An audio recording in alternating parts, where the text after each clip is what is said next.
Programme news watch میں ناظرین ایک بار پھر آپ کو خوش آمدید کہتے ہیں، اور پروگرام کے اس مرحلے میں ہم بات کریں گے کہ گزشتہ روز جس طرح سے وکی لیکس نے الزامات یا انکشافات عائد کیے پاکستان کی عسکری قیادت کے حوالے سے، chief of army staff general Ashfaq Parvez Kayani اور D G I S I general Ahmed Shuja Pasha کے حوالے سے، اس سے ایسا لگ رہا ہے کہ گویا یہ ایک سازش کی گئی ہے پاکستان کی عسکری قیادت کو متنازع بنانے کی، لیکن یہ ایک ناکام سازش ہے۔ اسی پر بات کرنے کے لیے اور اس کا تجزیہ کرنے کے لیے ہمارے ساتھ ٹیلی فون لائن پر موجود ہیں سابق چیف آف آرمی اسٹاف جناب جنرل ریٹائرڈ اسلم بیگ۔ بہت بہت شکریہ جنرل صاحب، آپ نے ہمیں جوائن کیا۔ آپ بھی اس بات سے اتفاق کریں گے کہ یہ عسکری قیادت کو متنازع بنانے کی ایک ناکام کوشش کی گئی ہے؟ جی، یہ ایک سازش ہے، ایک منصوبہ ہے سوچا سمجھا ہوا، اور اس کو اگر آپ کہیں کہ یہ موجودہ زمانے میں یہ سائیکالوجیکل وارفیئر ہے کہ جس میں انہوں نے سائبر وار کو استعمال کر کے اپنے مقاصد حاصل کرنے کی کوشش کی ہے، تو یہ سوچے سمجھے منصوبے کے تحت۔ اور آپ نے یہ بھی دیکھا ہوگا کہ پوری اس رپورٹ میں ابھی تک اسرائیل کا نام نہیں آیا، انڈیا کا نام نہیں آیا، اور امریکہ کے حوالے سے کوئی ایسی بات نہیں ہے کہ امریکہ کو کوئی اس میں پریشانی ہو۔ اور پھر دوسری بات یہ ہے کہ ایک فرد جو کہ خود فراری ہے، وہ اتنی ساری اطلاعات اور ایسی اس کے اندر صلاحیت کہ وہ پینٹاگون اسٹیٹ ڈپارٹمنٹ کا جو کوڈ ہے اس کو کھولے اور بریک کرے اور تمام معلومات حاصل کر لے، یہ ممکن نہیں ہے۔ اس کے پیچھے ایک بڑی تنظیم ہے کہ جو اس سازش میں شامل ہے، اور آپ کا کہنا درست ہے کہ ٹارگٹ کیا گیا ہے مسلمان ملکوں کو اور خصوصاً پاکستان کو، اور پاکستان کے اندر ہماری جو قیادت ہے اسے، اس لیے کہ ابھی آپ نے دیکھا ہے کہ افغانستان کے حوالے سے جہاں امریکہ کو سخت دشواری کا سامنا ہے، امریکہ ہار چکا ہے، اور جو مطالبات وہ کرتا رہا ہے پاکستان کی قیادت سے، خصوصاً عسکری قیادت سے، کہ شمالی وزیرستان میں آپریشن آپ شروع کرو، تو ہماری قیادت نے کہا کہ ہمارے لیے صحیح نہیں ہے اور ہم اس وقت نہیں کر سکتے۔ تو اسی بنا پہ یہ دباؤ ڈالنے کی کوشش ہے کہ کسی طرح سے اس قیادت کو اتنا مجبور کیا جائے، دیوار سے لگا دیا جائے کہ ان کی باتوں کو ماننے کے لیے تیار ہو جائے۔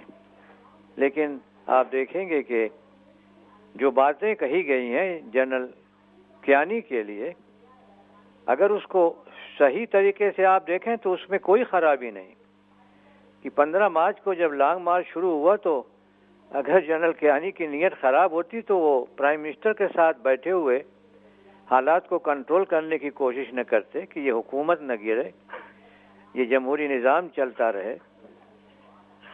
تو نیت کو اگر ذہن میں رکھیں تو یہ بہت صحیح عمل تھا کہ اگر حالات خراب ہوتے ہیں تو کیا لائن آف ایکشن ہوگی، لیکن اس چیز کو جس انداز میں پیش کیا گیا ہے کہ شاید آرمی کے سوچ اور اس کے خیالات صحیح نہیں تھے، یہی وہ منافقت ہے کہ جس کو اچھا جنرل صاحب، یہ اس بات کی بھی آپ کی نظر میں اہمیت ہے کہ جو ہی جنرل کیانی صاحب کی ایکسٹینشن شروع ہوتی ہے، جو مدت ملازمت میں توسیع کا سلسلہ شروع ہوتا ہے، انہی میں یہ لیک سامنے آ جاتی ہیں، یہ بھی آپ کے نزدیک اہم بات ہے؟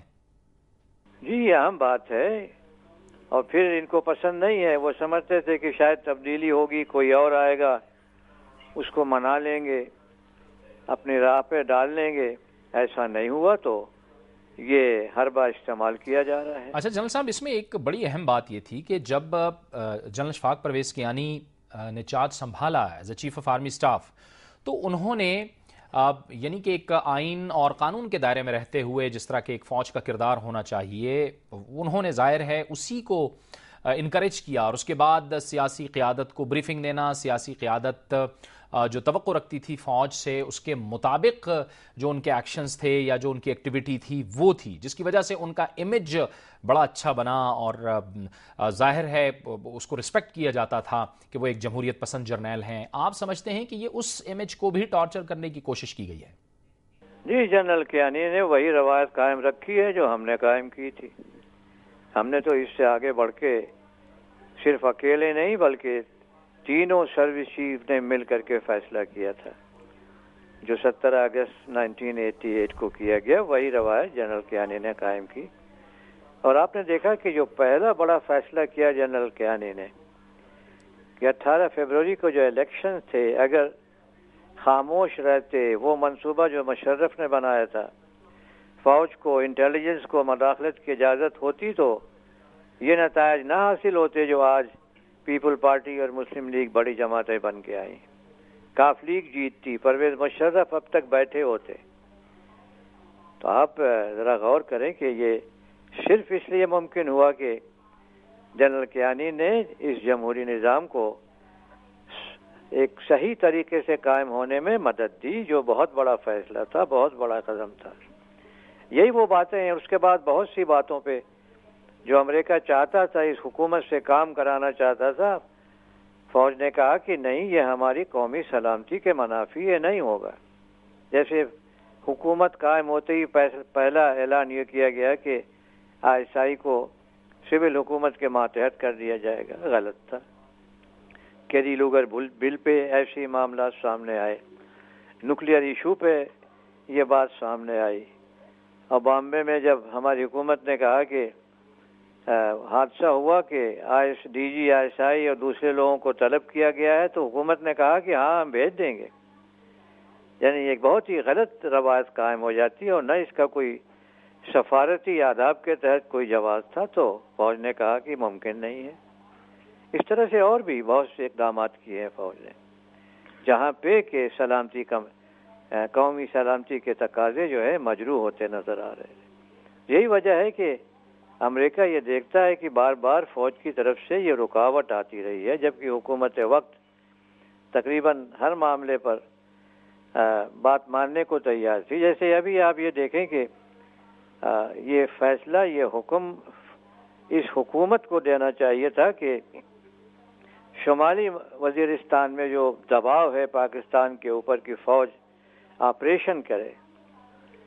تو وزیر اعظم نے بڑے آرام سے ہی ہیز پاسڈ آن دا بک، جس کو کہتے ہیں، کہ اپنی ذمہ داریاں فوج پہ ڈال دی کہ ہم نے فوج سے کہہ دیا ہے کہ تم جب مناسب سمجھو تو ایکشن کرو، تاکہ ان سے کوئی یہ نہ پوچھے کہ تمہاری کیا ذمہ داری. حکومت وقت کی یہ ذمہ داری ہوتی ہے کہ وہ فیصلہ کرے. برملا کہہ دے کہ ہم نہیں کر سکتے، ہمارے مفاد میں نہیں ہے. لیکن یہ ذمہ داری ٹال دینا فوج کے کندھوں پہ، یہ حکومت کی کمزوری ہے. اور انہی تمام باتوں کو دیکھتے ہوئے خصوصاً فوج کو ٹارگٹ کیا گیا ہے. ایسی باتیں کہی گئی ہیں جن میں کچھ جھوٹ ہے، کچھ سچ ہے، کہ دونوں کے درمیان بدگمانی پیدا ہو، اختلافات پیدا ہو. لیکن مجھے یقین ہے کہ دونوں کو یہ بات سمجھ میں آ گئی ہے کہ یہ سازش ہے، اور اس سازش کے جواب میں انہوں نے بڑے خاموشی کے ساتھ، بڑے سوچ سمجھ کے اپنا رد عمل ظاہر کرنا ہے. اس لیے کہ اس قسم کی جو کوڑا کرکٹ جیسی بات ہوتی ہے، اس کو کوڑا کرکٹ میں ڈال دو، بجائے اس کے کہ اس پہ کوئی تبصرہ کرو. بہت بہت شکریہ، بہت بہت شکریہ. مرزا اسلم بیگ صاحب، سابق آرمی چیف، ہم سے گفتگو کر رہے تھے، اور ان کا کہنا تھا کہ جو سازش کی گئی ہے متنازع بنانے کی عسکری قیادت کو، اسے ناکام بنا دیا گیا ہے. یہ تھا ہمارا آج کا پروگرام. انشاءاللہ اگلے ہفتے آپ سے دوبارہ ملاقات ہوگی. جاوید اقبال کو اجازت دیجیے. اللہ حافظ.